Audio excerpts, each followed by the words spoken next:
Bwana, kweli umtakatifu, na kile kiumbe kilichoumbwa nawe kinakusifu kwa haki, maana kwa njia ya mwanao Bwana wetu Yesu Kristo na kwa uwezo tendaji wa Roho Mtakatifu unavitia uzima vitu vyote na kuvitakafutiza, wala huachi kukusanya watu kwako, ili toka mawe ya joto machweo yake dhabihu safi itolewe kwa jina lako.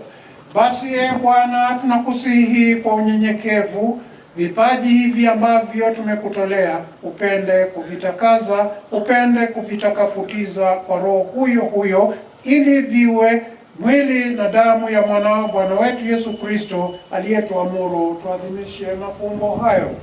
Maana yeye mwenyewe usiku alipotolewa alitoa mkate akikushukuru, aliubariki, akaumega, akawapa wafuasi wake akisema, twaeni mnywe nyote, huu ndio mwili wangu utakaotolewa kwa ajili yenu.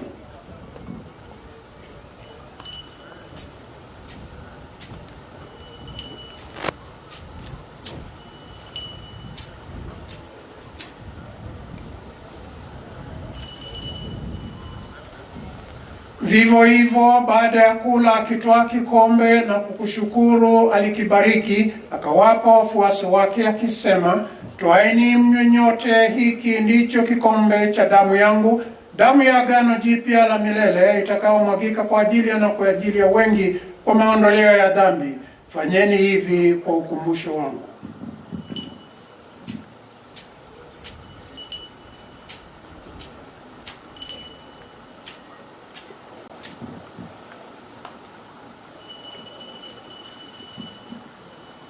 Fumbo la imani.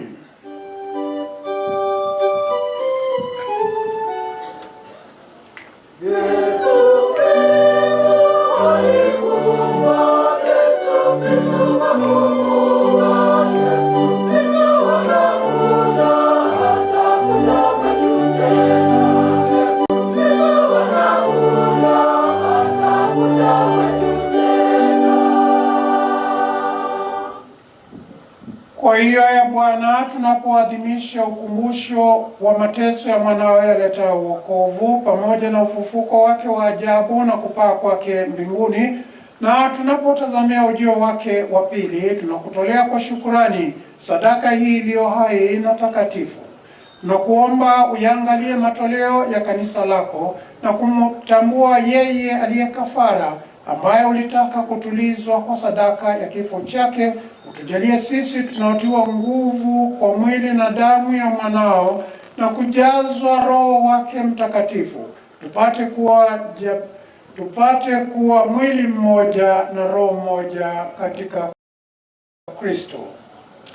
Yeye atufanye sisi tuwe kwako sadaka timilifu ya milele, ili tuweze kupata urithi pamoja na wateule wako, kwanza kabisa pamoja na Bikira Maria mwenye heri, mama wa Mungu, na Mtakatifu Yosefu mume wake huyo Bikira, na mitume wako wenye heri, na mashahidi wako watu